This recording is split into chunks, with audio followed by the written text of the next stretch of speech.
Pemirsa, banyak hal unik ketika kita mencermati daftar caleg tahun ini. Mereka memiliki latar belakang profesi yang beragam. Salah satunya dari Subang. Tukang tambal ban ini punya kesibukan baru, menjadi calon wakil rakyat bermodal semangat dan tekad sebagai pembaharu. Si tukang tambal ban asal Subang ini punya kesibukan baru, menjadi calon wakil rakyat Partai Keadilan Sejahtera yang hanya bermodal semangat dan tekad ikut membangun daerah. Ya, itulah Raska yang berusaha merebut hati dengan rajin sosialisasi dan menjanjikan kejujuran. Dengan penghasilan sehari-hari yang minim, Raska hanya sanggup membuat sedikit stiker untuk sarana sosialisasi pengenalan diri ke warga. Inilah caleg Raska, si tukang tambal ban.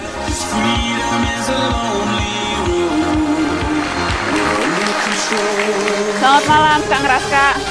Apa kabar? Sehat-sehat, Kang? Baik. Silakan duduk dulu, Kang Raska. Nanti akan ngobrol-ngobrol lagi sama Kang Raska. Tapi saya ingin menyapa caleg yang berikutnya dulu. Caleg dari Partai Bulan Bintang asal Bekasi. Sehari-hari profesinya adalah tukang ojek. Meski banyak yang menyaksikannya, ia tetap tak gentar.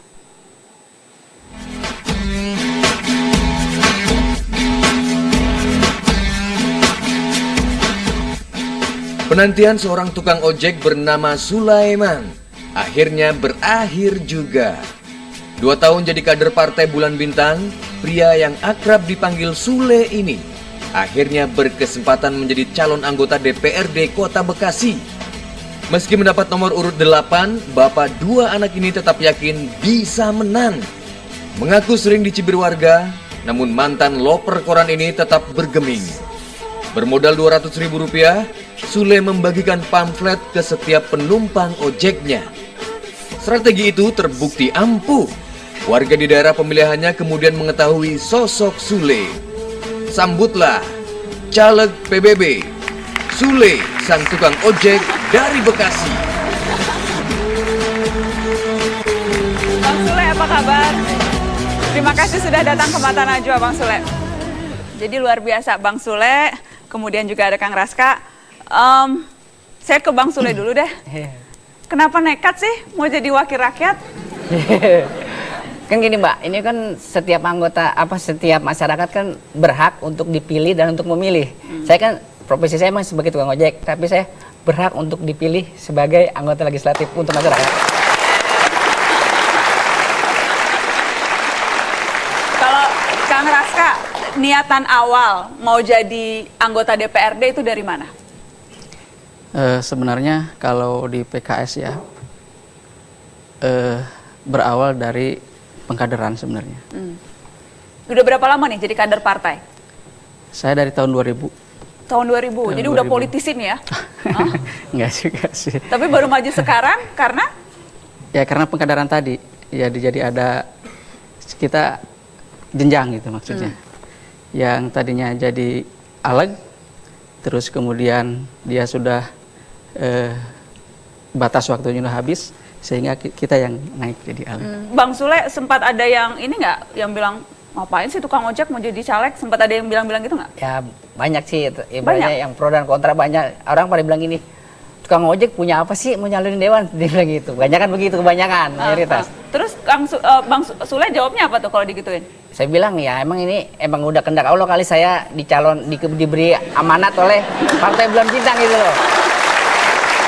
Alhamdulillah, insya Allah kalau saya dikasih amanat ya, kalau saya dikasih amanah oleh masyarakat yang memilih saya, insya Allah, karena saya dari kelas-kelas bawah ya, jadi saya ibaratnya ngerti gitu apa sih yang dimauin masyarakat bawah, insya Allah. Jadi bisa lebih berempati. Nah iya bisa begitu.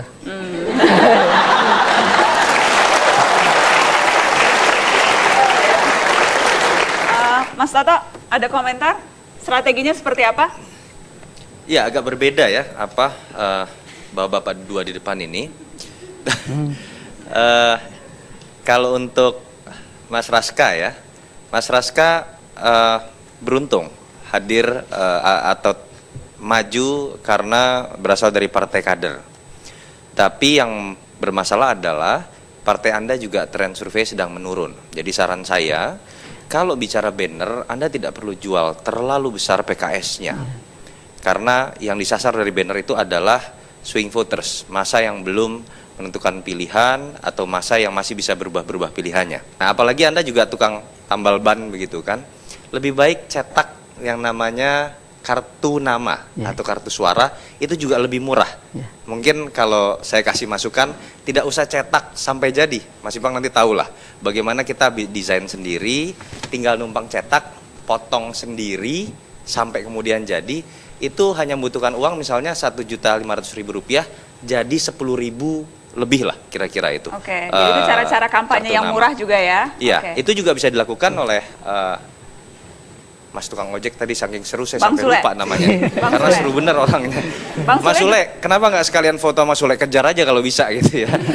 Jadi ada endorser jelas. Mungkin gitu Jadi kali. bisa dua-duanya ini bisa menggunakan misalnya rompi begitu ya. Aha. Saran saya misalnya di depannya tulis nama Anda beserta nomor, belakangnya tulis coblos saya misalnya. Gitu.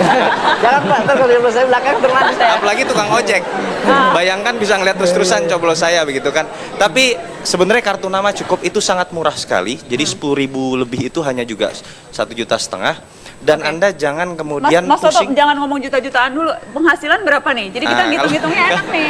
Ntar nggak cukup. Maaf nih Pak ya, bukan saya ini. Penghasilan saya. Iya.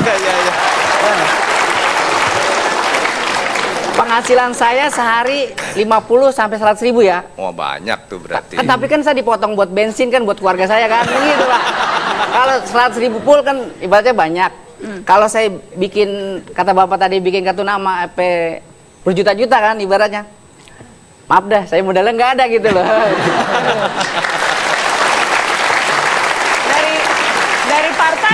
Dari partai membantu dana nggak dari partai? Alhamdulillah sampai detik ini partai belum ngasih saya dana.